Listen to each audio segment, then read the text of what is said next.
The News Day continues here on One News Now. I'm Angela Lagunzad Castro. The Health Department urged the public to remain calm following the World Health Organization's declaration of a public health emergency regarding Mpox. The WHO raised the alarm on Mpox after more people in Africa, particularly in the Democratic Republic of Congo, got infected with the disease. Based on the latest data, over 17,000 of Mpox cases were recorded in Africa so far. Over 500 patients have succumbed to Mpox. The symptoms of Mpox include fever, skin rash, body ache, weakness, and swelling of lymph nodes. There are currently no vaccines or treatment for Mpox, but infected people can naturally recover from the disease. DOH said there are no cases or active cases of Mpox in the country. The country has recorded 7 cases of Mpox in December 2023, and all of them have already recovered. Ang lagi namin sinasabi sa public health, kailangan po alerto tayo, no? Yung parang kanina, tamang praning lang, wag masyado. Bakit? Kasi kailangan alam rin natin kung anong gagawin natin para hindi tayo mahawaan, para tayo ay makaingat. DTI Undersecretary Mary Jean Pacheco discusses the coverage and objectives of the Internet Transactions Act. Here's an excerpt from her interview on The Big Story. Give us a bird's eye view of what you're trying to do here.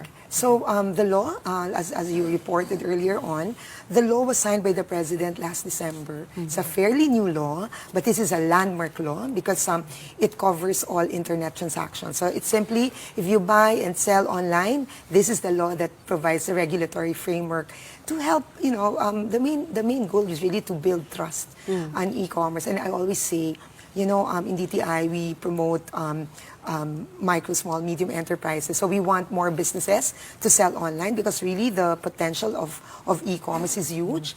In the same manner as when you sell online, we are also in the business of protecting consumers. Since most of us here, before the show, I ask all of us here are online consumers. We are fans of online shopping. But let me ask you this, Yusek.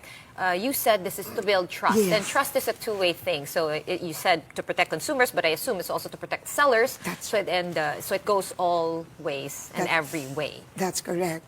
So it is the long title really reads both merchant protection and consumer protection, creating for this purpose the e-commerce bureau. So the law provides very clearly the requirements, the compliance requirements. If you are a merchant and you sell, that is very clear in the law. And also, it is also very clear in the law that if you are a consumer, you also have obligations. One of the things that I'd like to always explain, that in this particular law, it provides clarity on the type of e-commerce enterprises. Usually, when you say e-commerce, especially when I started, people would always say that, e-commerce is like Lazada, Shopee. But it's more than that. Yes, but it's really more than that. When you say e-commerce, there's an ecosystem built around it.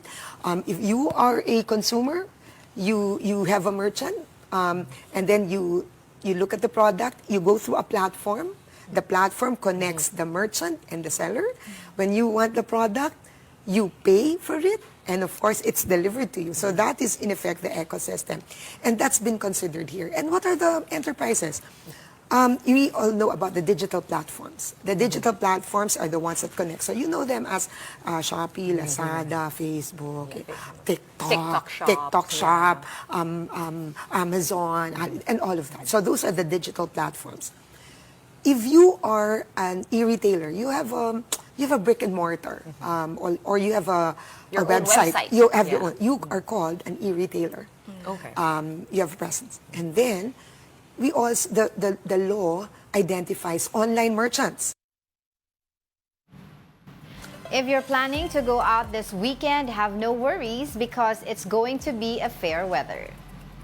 This as the southwest monsoon or hanging habagat continues to weaken. The southwest monsoon is only felt in extreme northern Luzon. The rest of the country will experience a fair weather today and in the coming weekend. Let's now take a quick look at today's other headlines.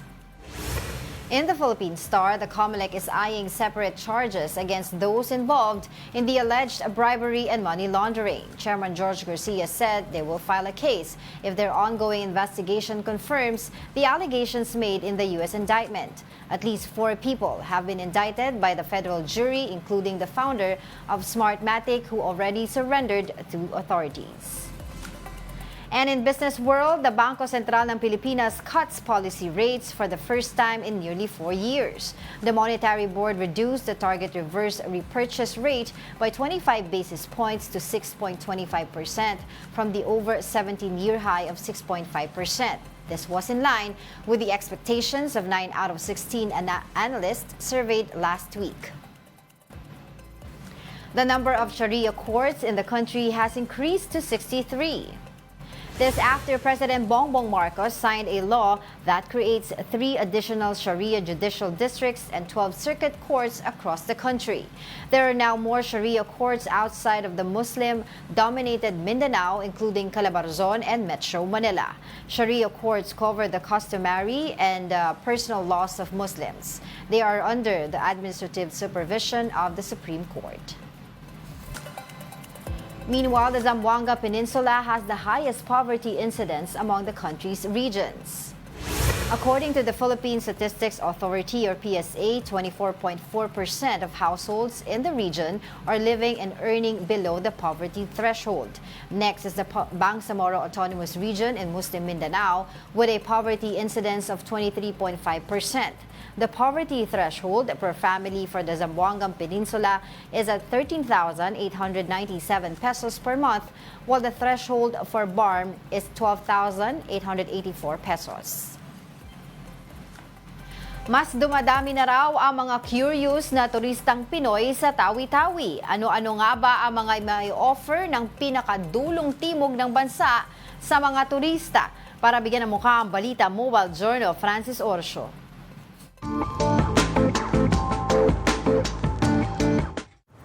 Magulo at hindi payapa, ganyan inilalarawan ng iba ang probinsya sa pinakadulong timog ng Pilipinas, ang Tawi-tawi. Pero ngayon, isa na yan sa mga dinarayong lugar dahil sa dami ng nagagandahang tanawin. Ang makulay na kabisera na Bonggao ang unang bubungad sa mga bibisita sa Tawi-tawi.